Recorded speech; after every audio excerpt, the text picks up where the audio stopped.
How do I do it again? Hey, today we're going to be talking about...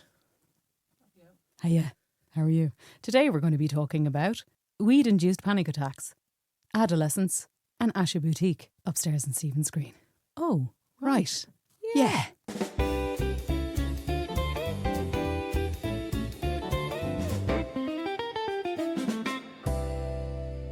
Hello, and welcome back to yet another episode of... Oh, right. Yeah. Yeah. You would, wouldn't you? Yeah, you would. Yeah. I'm Laura. I'm Abby. You should know our names by now, though, to be honest, because we are on episode motherfucking 6. Let's stop telling them, shall we? Yeah, let's stop doing that. So last week we talked about nostalgia, growing up, and it was such a meaty, juicy topic that we wanted to, let's get back at it. Okay, you know? gorgeous. We were going into periods and, you know, coming of age and all that kind of stuff. And I think... We were talking about this just now. I think it's kind of a weird transformative age, not just for us as people and humans, but the time in our lives because phones came in. Phones started to come in. Oh, yeah. The Nokia 3210. They fucked up everything, didn't they? Remember paying for polyphonic ringtones? Oh, I had... Paying money, hard cold cash. Loved them. Cash Crazy pound notes. Frog. Crazy Frog. Crazy Frog, oh God. Yeah. No, too crazy for me now. I would have gone for the mole, the 50 cent or whatever it was, Snoop Dogg. Oh, would you have? What were you like as a teenager? Were you like... Absolutely unhinged. But Same, like, same, what same. group did you fit into? Were you like, did no you dress group, like I had this? a group of my own. I dressed whichever way I wanted. I went through like a baggy jean phase, but that was standard I think we all at the did, time. yeah. I went through dying to have an undercut, but my mother wouldn't let me. I went through dying to shave my head, my mother wouldn't let me. I went through dying to ride a motorbike. We talked about... It's very like eclectic, if you will. I know, we talked about you kind of being forced into dresses in the last episode. Oh, yeah. Was there a bit of that still in your teenage years? Being forced into dress in my teenage years? Yeah. No. My mother stopped trying. I went through a phase of... I don't know, I kind of went through a phase of dressing like normaloid, you know, when 13, 14. After Mum died when I was 13, it was a very confusing time, and I was still kind of very much within the Christian church, and I kind of didn't... I think I always wanted to be normal, do you know what I mean? Because our childhood was so chaotic. Then you realised like you were trying too hard, maybe. Yeah, I was 14. I was like stuffing me into, you know, square peg, round hole. I had like a baby blue zippy. Yeah, those kind of gilet things, like body warmers and hipsters. God. Do you remember fucking hipsters? They were the worst. I mean, I was okay because I was like, I had no shapes, so they were okay. Yeah. But if I had to Britney wear Spears hipsters type now, look. yeah, like Oh, just God. the bunches and the hanging and the mum tone. The only thing now. that's holding up there is a pubic bone. That's it exactly. Terrible. Butt cracks everywhere. So that's what they wanted. That's what they were going for. Her and Christina. just as like bum cleavage, yeah. But her and Christina and Shakira. Just like, what is that about? It was like the belly button was nearly in the middle of their tummy because Yeah, it was so high up. But I went from normaloid then I went into a goth phase, you'll be glad to nice. hear. White makeup.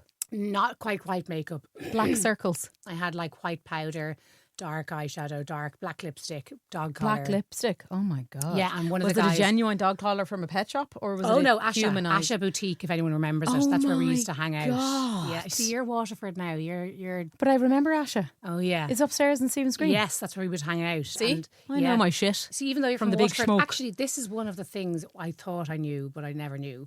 So I found out from a friend that culchies and boggers are actually different things. Now you might know this because you're from the country. Huh. I'm not. So Waterford is a city. Thanks very much. It's got the amenities in it. It's qualified in that regard. Apparently, a culchie is like your agricultural. So you're from agricultural background. But the boggers are from the bogs, so they're out west. Now, Owen, I detected an accent on you there. So where are you from? I'm a bogger. You're a bogger. So did you know about this difference between? Yeah, 'cause Offaly. Yeah, bogger. So you're a bogger. Offaly's west. So I never knew. I just thought Midlands. Right, but then you'd be culchie, no? No, I'm not a culchie. I'm a bogger because there's bog all around us. Okay. Okay, we have Owen behind there now, not my twin sister, just in case Danielle hasn't I'm from changed. Waterford. What am I? I don't have a farm. You're a culchie. Culchie. Yeah. I mean, I'm Wicklow technically, so I bought a house at the end of a bog in Castlebridge, so I'm now a bogger. I've Wicklow. Upgraded. I'm actually Wicklow, but like most people in Greystones consider themselves South County Dublin just because we're on the Dort. Yeah, and you have the same accent, no offence. Yeah. Oh, yeah.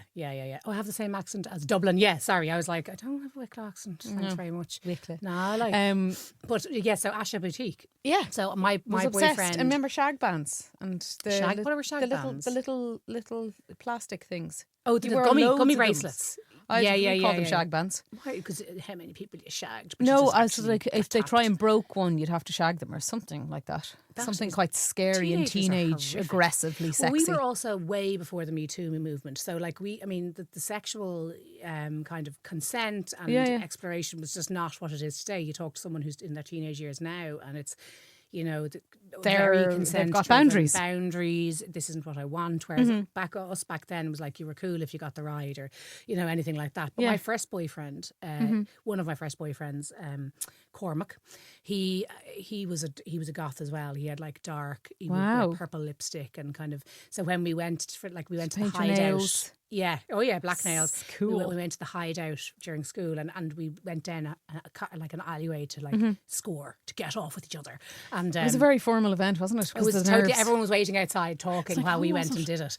And But we also went they'd be kind of looking Oh, as well. looking at that. Oh, he's getting the hand up. You know.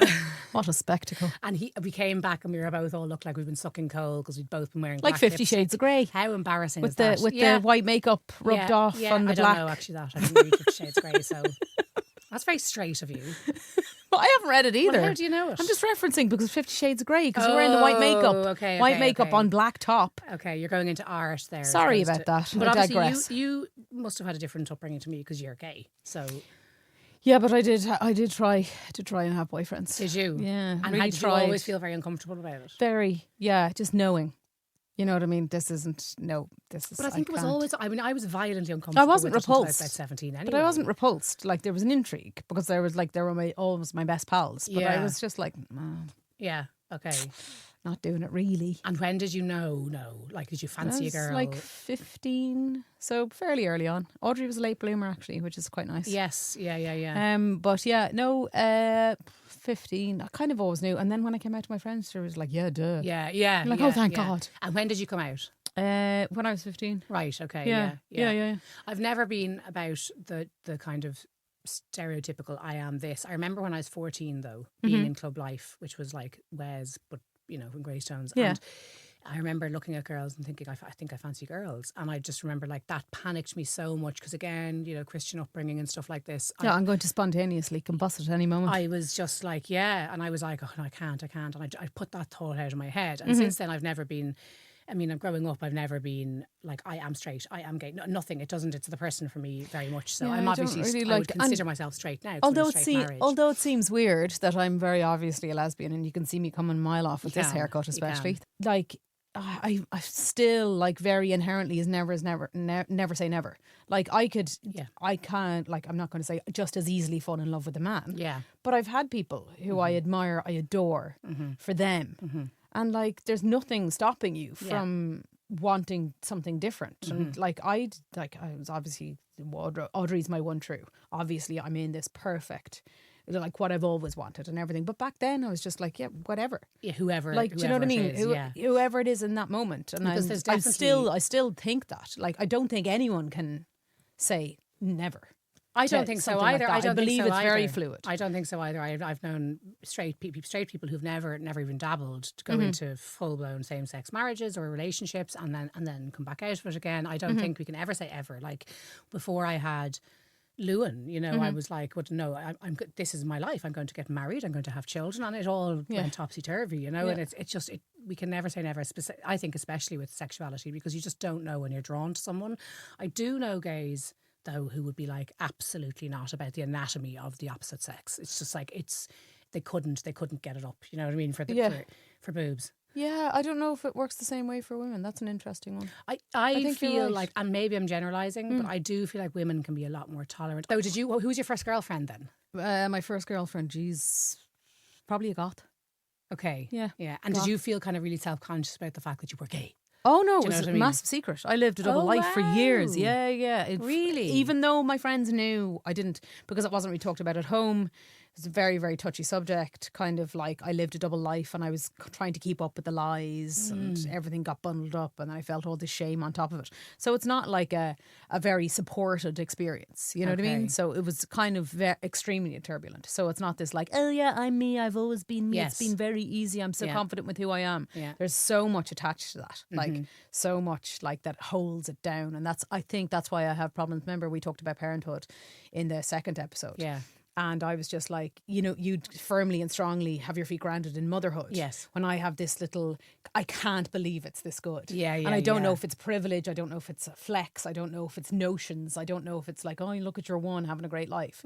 So confident. And like, I'm not like, as I appear to strangers who don't know me, obviously I'm really confident. I'll say anything about anything. Yeah, but you there don't give a is this shit. person. And this is what I mean about you don't know anyone. Like you don't know what's going on for anybody. You never know. But the coming out experience and being so confidently gay now with the haircut like this. Thanks again. It's not what I asked for. It was cheap though. So say And about the haircut. I did tip you a fiver. Say about so the I haircut. gave you the wrong impression of being pleased with my hair. Go back to the beginning of the story of the haircut. So if you've noticed, Abby's had a very fine haircut. I have a haircut. And she texted me. And I said, have 'cause a strong lesbian haircut. She was buoyed which up. I'm not quite identifying She with. was buoyed up, and I think spurred on by the fact that I had cut my fringe, and she was jealous and said her co-host couldn't have a glow up; she needed one. This is what Yeah, okay, go almost on, go on. 100% happened. Abby, okay? Freestyle with this. And she sent me the photo. She's like, my fucking hair isn't great, and she sent it to me, and I was like, it's very lesbian. And Yeah, but I showed him a picture and he looked at it and he was like, oh yeah. From the second he took out that clip, knew it was wrong. Right from the start, I was glaring at him. But I said down the silver mirror linings. as he cut my hair like this. You fucking asshole. Thanks. Gave him a fiver. Told him it was brilliant. Oh, Why yeah, did we do I that? don't know that it's so I think it's because I'm weird. wearing the thing and you just feel so dumb. I just you don't. feel I don't feel like I embarrassed. can give out to someone when But I'm it's like- wearing a cape backwards. Do you know what I mean? Like, if the cape wasn't on, I'd feel more No, empowered. but I feel like they're all, now what do you think? And there's my artwork, and then you just don't want to be like, you did a shit yeah, job. do you mind if I take a picture? Yeah, I actually Yeah. fucking do. Because, It's like, the so lines aren't even weird. straight. Look. So why don't we say? No, I think it's nice. I think told it's him cool. to fix it up on one side. And But he I was said silver lining because I said, look, at least you don't have to explain to Hair people that you're grows. gay. They'll see you coming a mile off with Yeah. that. I think Thank it's God lovely. for that. I'd actually love Thank your God for hair. that. What not do we that call style. the little thingies? The shiles. So myself and Laura my has sister. her own language. Well, me and Danielle have our own language. So myself and my twin, growing up, would have obviously had lots of things happen. 3 older brothers, lots of communication going around us, not towards us. Mm-hmm. So we just came up with our own words that we didn't have words for. So there's ones we don't remember making up. We Yeah, would but have why been do you have three this word for a specifically? shile? So a shile is like, a tiny little lock of hair that comes Have you out like Googled a little it? feather. No. What it actually I think, means? but interestingly, Shylock from... I remember we fell around laughing when we heard the word Shylock because we were like, oh, Shylock. Like, it's Who's just Shylock? from The Merchant of Venice, Shakespeare. It's embarrassing for you. Someone Sorry, didn't do Dad. third year.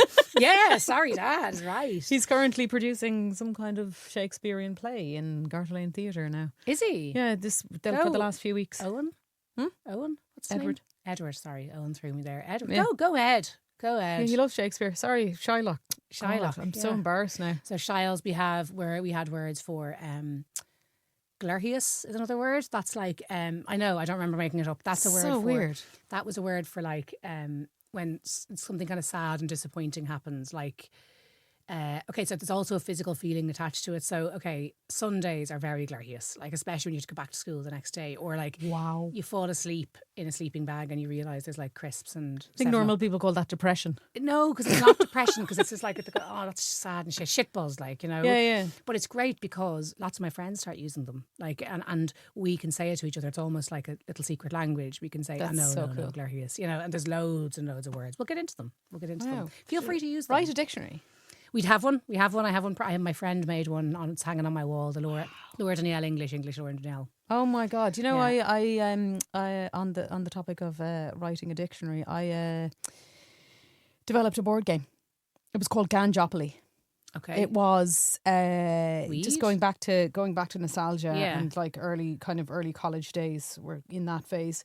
Yeah, weed. It was based around Monopoly. So you had your chance of community chest and get out of jail free, but it all involved weed, and the cards that you picked up along the way had tasks like do a roly poly, but the objective was like to already start stoned, and then the get out of jail free card was a little pot that everyone had to put their weed into. That sounds like the most paranoid hell. I couldn't. Oh my I God! couldn't One deal of us with went weed. missing. What? Four of us played the game, Yeah. and Karen went missing for 48 hours. And we went to a nightclub, and I had a panic attack. Of course you did. And my Hell. friend's boyfriend at the time was tripping out, and Karen went missing for 48 Where hours. did she go? I don't know. Oh my God! You still? I mean, No. you found her now. Yeah, since, obviously. She didn't Okay, die or Karen, anything. If you're, Karen, right, if you you're okay, out there, hon? let us know. You okay? You all right? Don't mind her. Yeah, so the game worked. game worked. But one was do a roly-poly, another one, like the chance cards were like, we'd all be out of it stoned. Yeah. Like make tea for everyone in the room, apart from yourself. Do a roly-poly, draw a black circle. I got the black circle, so I went out nightclubbing with a black circle. With a permanent black circle around one of my eyes. There was I'd say you're a good crack that night. Crazy stuff. That's I just think hell. someone still has the board game. Like, we did the whole thing artistically. amazing. Cut out the hand, cut amazing. the cards, made So the, stonery as well. yeah. Do you remember the pressure of drink and drugs growing up? Like there was always this kind Keep of up. just to keep up, like just the even smoking. Do you know what I mean? I swore I wouldn't smoke. I promised my mum I wouldn't smoke. Promised my granny I wouldn't smoke. Cool, we're cool. And you end up flicking it back in your face. Yeah. And you're like, So the or lighting it upside down when you're too drunk. I promised I would never smoke cigarettes. I promised my granny, promised my mum. When I was 15, we were having a drinking party in our house and someone passed me a bong. I was smoking weed by this stage. I was smoking pipes and stuff. But someone passed me a bong, you know, the one that stick the joint there and something there, like a bottle or something. And I smoked it. And I was like, oh my God, no, there's tobacco in that. And then I was like, hey guys, it was a celebration. Tobacco! No, I was like, woo, I smoke now. And then I thought it was great, so I started smoking like a fool. I was on that bandwagon. I was like, no, tobacco, don't give me that Really, stuff. yeah. Only weed only. Yeah, Only I don't if there's smoke weed in it. cigarettes. Yeah. Because What was that about? And then and we had the quill in school, right? So was school, that? you'd be in school and everybody would go, see you at the quill. And the quill was on the N11, it was like a copse of trees. A dugout. Just a tree behind a wall, and you'd go in there. The quill is the Irish for the forest or the woods. So you'd go in there, and the teachers would always come in and break it up because you'd be, you know, I got myself and Kathy, my best friend, I gave her 3 joints in a glasses case for her birthday, and we had loads of champagne and prosecco. So we went there, got stoned, got pissed with our back friends. to class. No, went to the Radisson for afternoon tea. It was amazing. Oh my God. I know. It was What a absolutely strange turn of brilliant. events. I know. Amazing, yeah. That was I great though. Like it was scary, but the rebellion of like getting stoned. No, but and also the drinking. superiority of, Yeah. no cigarettes for me, thanks. I'm only on the wacky tobacco. It makes my dreams better. Did you Like, drink no, it's growing actually up? giving me consistent panic attacks. Yeah, it's destroying my neural pathways and making me an anxious adult. Yeah. And now we're living in a technological era where our memories don't need to work anyway. Well, that's so, it. you know, I worked out for the best. That's it. Drinking, yeah, I did. I remember my first drink actually in a What park. was it? Yeah, It's park just can of time. Dutch Gold, I think. Yeah. Warm can of Dutch Gold. Yeah, I retched a lot. As you Yeah, can I would say imagine. so. Or drinking the naggin and trying to mix it without the mixer being in it. We did that. So my first drink was real quick, and then yes, my first Oh, God. my first drink was at Mr. Freeze that we'd taken this much out of and poured the naggin of vodka into, and we thought we were fucking legends. Oh God! And I remember the first feeling of being drunk and being like, "This is kind of." Do you know what I loved? Going about home for being dinner drunk? at 6:00. Oh no, we would stay out. No, we'd stay out, and we'd get into my best friend's car. I'd go the home mum's drunk. car, and she'd be like, "There's a fierce smell of chewing gum in this car now, ladies." Like, I'm hammered. I'm gonna get sick. Oh God! Yeah. Drinking and do you remember like The thrill. Oh my God! of The like excitement. I was fucking out of my mind last night. I don't remember anything. Legend. Like imagine doing that now. The horror. Oh God! You know, I just can't even. Go on, think. give us an embarrassing. No, I can give you. a God, feeling. off the top, I remember other people doing embarrassing shit. I don't remember myself because I kind of blocked it out. Woke up on the landing with one of my cats like curled up on my chest, completely naked. Naked. Yeah, I don't know where I stripped off. God, I can't remember off the top. I don't have any immediate stories that come to mind. But do you? Oh, I do, yeah. I mean, like I remember we used to do this thing when I was about 14 or 15 where we would, you remember All Saints? What those they're called? The band, Pure Shores. Yeah. Yeah. Question that I Need to know. Yeah. Yeah, they used to pull their knickers up over the tops of their jeans. So we That's a bought... yeah. Britney Christina effect Well, yeah, with the but that's what we hipsters. used to do that, like Yeah. bring the tangas, they were called, and bring them up over the jeans, and we thought God, we how were uncomfortable. absolutely... Ripping the violently uncomfortable. ripping the yeah. arses off So yourself. we would do that. We would dance on tables. Like, just I was such a fool. If I could get my hands on, thank God, Bebo and MySpace are gone, because if I could see some of the stuff, I would. I used to carve like lyrics of Red Hot Chili Peppers or the Beatles, thinking I was so profound. Sorry, that's just not even drinking. Alternative. That's just me. Oh, I was painful. I loved Placebo. I was just listening to Placebo in the gym the other day I because thought it was actually really good. Dookie came on, Green Day, and I was like, oh, I totally forgot about like my misspent youth rebellion. And so I started listening to Placebo as well. I loved Placebo. One of the first guys I Smashing scored. Pumpkins? Yeah, it was into Smashing Pumpkins, not quite as much placebo. I was obsessed with the androgyny of Brian Moko. And going back to the kind of the gender, not sure then, the first guy I made out with was, well, one of the first guys I made out with was kind of dressed in a tight red dress, like looking like Brian Moko. And he just sang a really bad impression of Pure Morning, or one of Placebo's big songs. And I was like, he's so hot. He wasn't hot at all. He's mine, yeah. I got him. In that red dress. I got him. Nice. Was he wearing heels? No, he was wearing flares and cons. Nice. I remember him so well. His name was also Brian. So Brian, if you're out there, I hope you and the kids and the wife are all doing well. Or a boyfriend, whichever. Yeah, who knows? I might have turned him. Turned him. Yeah, God, it was great fun being a teenager. It was amazing crack. I loved it. We fell in with a really cool crowd. I just think that, like, I don't know if it was fun to me. I just think it was like really confusing because I was like, didn't have a crew, but was everyone's crew. As you said, you're the agony aunt to your friends. That's the way everyone was when I was growing up. So I was friends with groups of different people, but I don't know if I would ever have them in the same room all at one time. Yeah, do you know what I mean? That kind of way. So it was still like when I was a teenager, is even like that. And I don't remember I remember the thrill of being drunk. I remember the hilarious situations I used to get myself in. But like nothing off the top that stands out as this. Like, this is what being a teenager is all about. It was more like I was anxious and worried about living a double life, worried about like being judged. So it wasn't that thrilling for me. Do you know? I suppose you had that kind of panic. I mean, we had just lost mum at 13. And I suppose a lot of the teenage stuff and getting kind of doused in the rebellion and the alt stuff was really refreshing. And for me, it was kind of breaking away from this idea, no sex before marriage, no drinking, no drugs kind of thing. And I getting into 15, 16, we fell in with a group of punks, and they were like, they had a punk band, and we would go into town on the bus and get in, and we'd be served pints. And I remember, this is embarrassing actually. Oh, the thrill of the old fake ID. Well, we never had fake ID. We just got in, and I wouldn't go in anyway. I never had fake ID, weirdly, but we'd go to the punk gigs and we'd be like, can I have a vodka and ska, please? Vodka and ska was vodka, black currant and white lemonade. So black and white, two-tone. Everything was two-tone. Absolute mortification. But no, and that was cool. And finding our tribe was really cool. And again, I had lots of different pockets of friends, but falling in with them was just unbelievable. And like, I remember the summer I turned 17, like I got my first tattoo. Do you know, there was so many things that was just, and it's an appalling tattoo, by the way. It's a tramp stamp. It's a purple lizard climbing up my hip. Oh, I thought you were going to say it's a Chinese symbol from No, I mean, very nearly. Do you have any cringe tattoos? No, not really. No, not really. No, Laura, I wouldn't go there. No, I don't like the ones. I don't like this one on my head. Let me see it.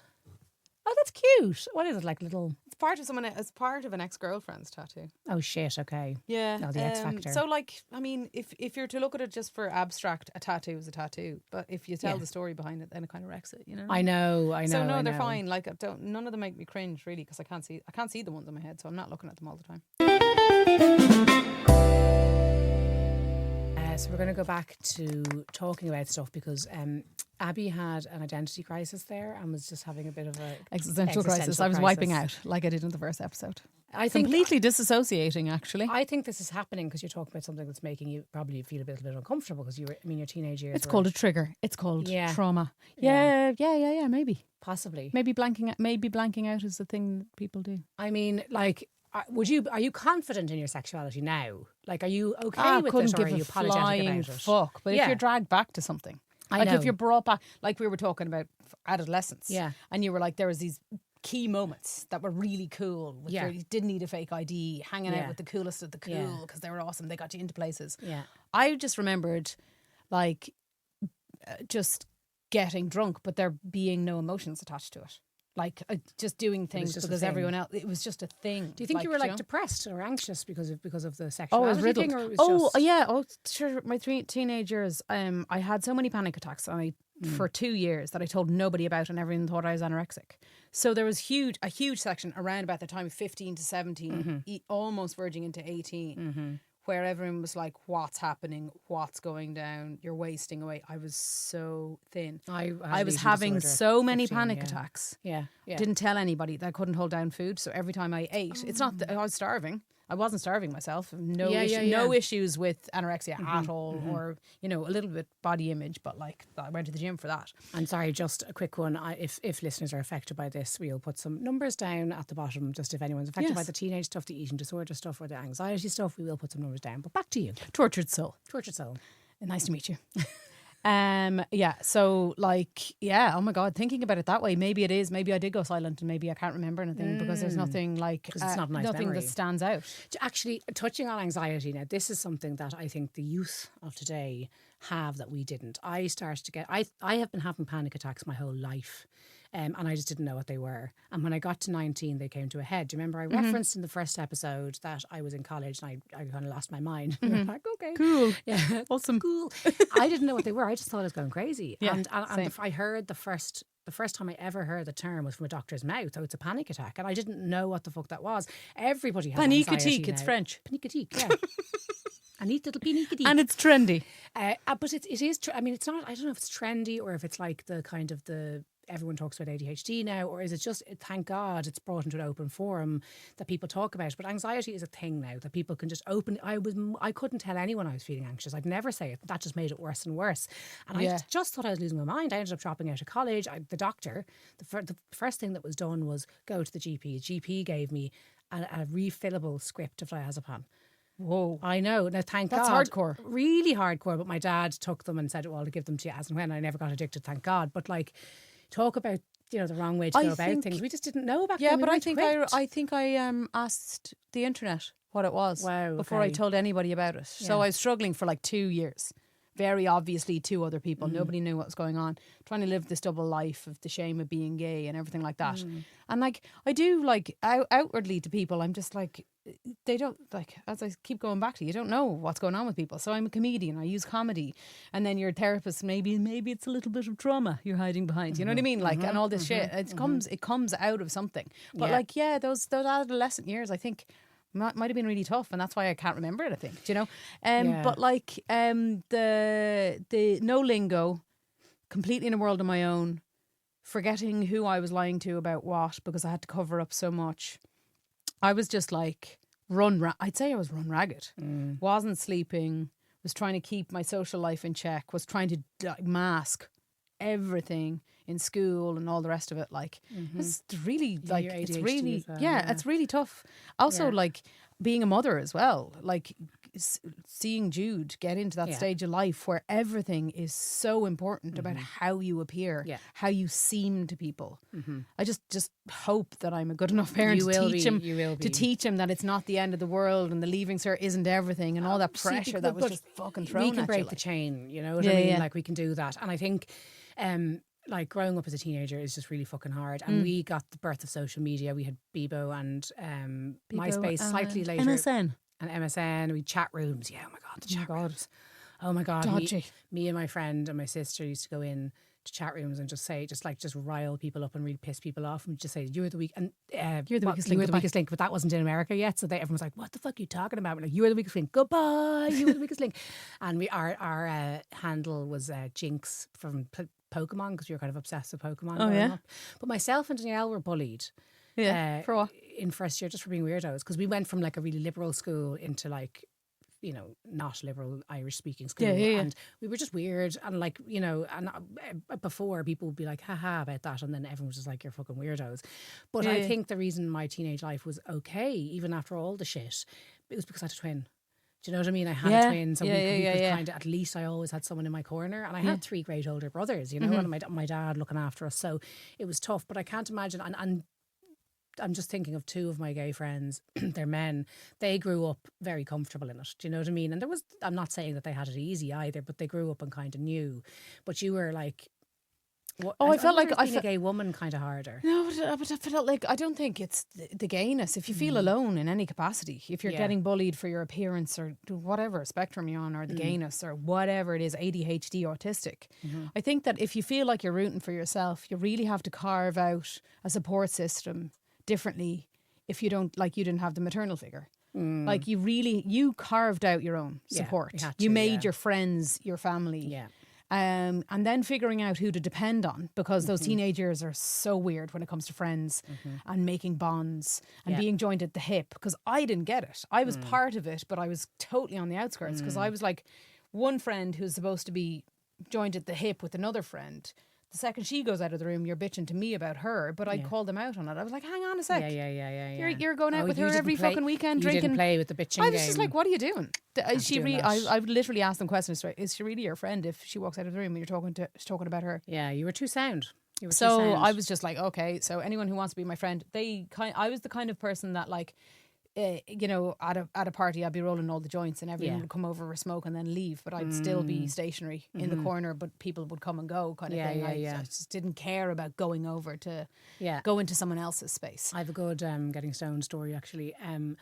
When I was 17, I went with my boyfriend at the time over to London to stay with his sister, and she had left us a bag of Super Skunk, which back then was, and so we decided it'd be a good idea to go to this coffee shop on Brick Lane, which we knew was kind of like semi-legalised then. So we were like, thought we were great, rolled a massive joint, smoking that between us, and we were just like, this. Like, I remember going up to the bar person saying, "Can we smoke joints in here?" He's like, "You're not supposed to ask." And I was like, "Okay, idiots." Oh, like, fuck. Yeah, like, oh, fuck. I was just trying to be nice. Yeah, so we smoked the joint anyway, and then we're like, all right, let's go over to this new exhibition that we'd heard about. Which was this guy, Damien Hirst, who had just launched this amazing thing called Bodywhys. And we were like, this you got to sounds see amazing. that when you were stoned. It was the first launch of it. We walked over, paid in. I started to feel, no, I'm not stoned. I'm on the cusp. And your hearing tripping. goes weird and you're like, oh God. Yeah, everything. It was kind of out. you know. So we started walking through the first part and I saw a skeleton and it was laid out. And I was like, okay, that's a real human skeleton. I'm freaking out a little bit for anyone who doesn't know Bodywhys. The smell of formaldehyde is freaking me out. There was a smell of formaldehyde. Yeah, I was at the exhibition. Bodywhys is real bodies, obviously, as if anyone who has been living under a rock doesn't know. And we got upstairs and it was just, people with their faces peeled off and their back muscles rolled into wings. One guy had his head split open, did a you little see fucking the cube trilby with hat. the cube with the fetus that I was didn't. cut into? Yes, I fucking did. So at this point, Cool. we were It's couldn't fucking awesome. stop laughing because we were so freaked out because we were like, "This is hell." Like being tickled. We were just laughing so much. We were falling around the place laughing. And we were like, "We need to get the fuck out of here." But you can't go out. You have to go through the thing to get out. So we couldn't stop laughing, and we were like, "Get out, get out, get out!" And Robin, my boyfriend at the time, was just like, "Get the fuck out!" Oh, getting it to an emergency door. I was like, "We can't get out that way." And I was like, "No, that's kind of cool," because they'd taken the veins of a human and put them in water. Oh, I was like, yeah, that's kind of cool. He's like, "No, it's super not." Goes, cool. "I'll get the fuck out of here." Someone's just given the license. Someone's just paid a fucking serial killer to just have fun here.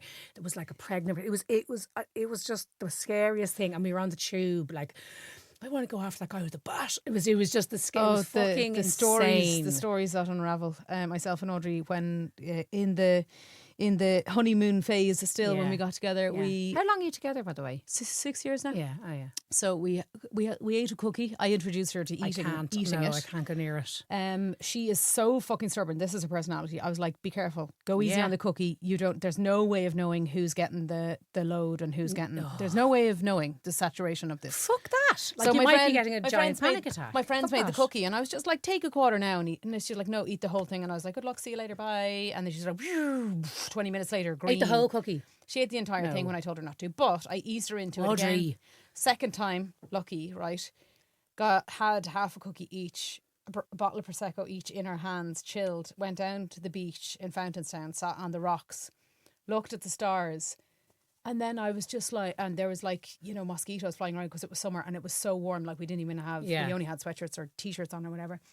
Heard mosquitoes flying around. And we went into this world of imagining how small a mosquito must be to fit its nose, that our pores must be a crater. Yeah. And then it just unfolds and you're in this world of like impossibility. Yeah. And like it's like windows and it's like you can feel your hair grow. Oh, I know. It's or you can hear your hair grow. Yeah, it's like it's hell. I love that. No, I hate it. I fucking got love so that. stoned That's why I once. like board games and edibles. No, I got so have to come up stoned with something. once. I was about 17 or 18. Again, like I got so stoned that I was walking home. I thought I was kind of flying, and then I was sitting down. I was like, my throat needs to make a noise now, and I was sitting amongst like about 6 or 7 people, and I started going. And everyone's like, "What the fuck are you doing?" I was like, "I can't help it." I just kept going. I can't help it. Just kept doing that. Oh, things that you convince yourself about. The No Doubt song had just come out and all the words were coming out of her mouth like that. So like physically, and so everyone was talking and I was seeing words coming out of people's mouths. And I was like, get me the fuck out of here. This is hell. No, I couldn't go near the stuff now, to be honest. Really? No, and I don't drink anymore either. I like it. Yeah, it's good. I would the odd time. And then I'm just like... Gummies. Yeah, it's just such an uninvasive. Like it's not like you're going on. Like you could totally sober up if you wanted to within minutes, but you also have that kind of like you can't trapped in existential a prism. cloud. No, prism It's of hell. Very, Prism like, of hell. You can make dinner. You can look after your toddler. You can Absolutely not. like I think have a board ADHD game. brains You can enjoy it, actually though. be a host. No bothers. I couldn't. No, I would be rocking naked In a corner. in a corner, crying and puking. Like I couldn't go near the stuff now. It would make me. But I went from that into the paranoia, like kind of early 20s. So you were smoking a lot, and then it kind of tipped it over. And then all of a sudden, I was like, "This is not fun anymore. This is hell." And I know a lot of people who are like that. That's why the phrase exists: everything in moderation. Yeah, but I mean, weed isn't Moderately. But I'm not into it now. But I do know people who are not bothered by it at all. Yeah. And like you would be just. It's kind of good for them. Nearly, it chills them out a lot. Yeah, you yeah. know. Yeah, look, I think, and there's actually a strange part in me today that still seeks that rush as a teenager, that kind of 100%. that kind of thrill of a rebellion, and I think that's why What's I yours dress now? the way. I mean, that's why I dress the way I do. That's why I do the comedy the way I do it. I don't give a fuck anymore. I mean, even when I started doing comedy a couple of years ago on Instagram, there was part of me still kind of hedging things and being a bit careful. And you said to me last week, and I loved it, this is why you're with me now, Laura. Like, you have to stop giving a fuck, stop worrying about the cunts, and be sounder to yourself. And I was like, yeah, you're fucking right. I don't give a shit. And I hope that in not giving a shit that other people can kind of stop giving as much of a shit as well. And there's that is my rebellion now. And Yeah, what's the feeling matching to that? I think mine is now reading a Kindle in the bath. that you fucking wild horse. Before I realised that my toddler's shat in it loads of times. Oh yeah, that's disgusting. Yeah, and then I have to get out. So it's a very short-lived experience. Mm-hmm.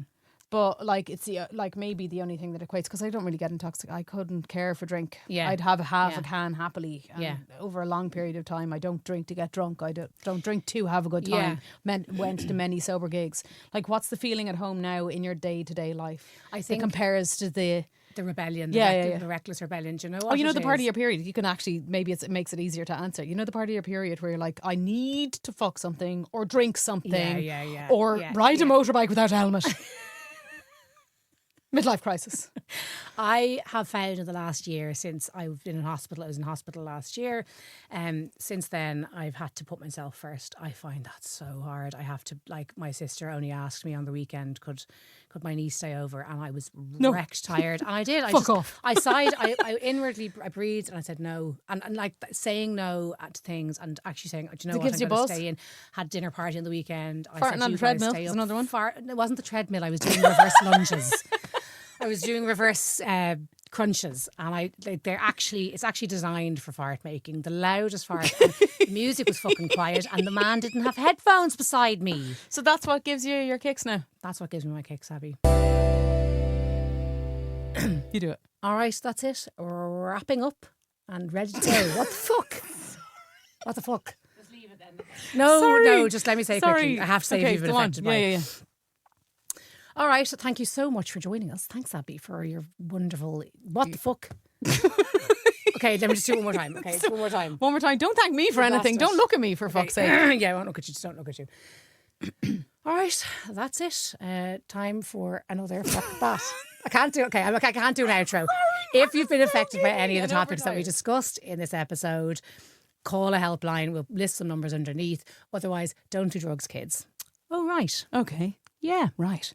Bye.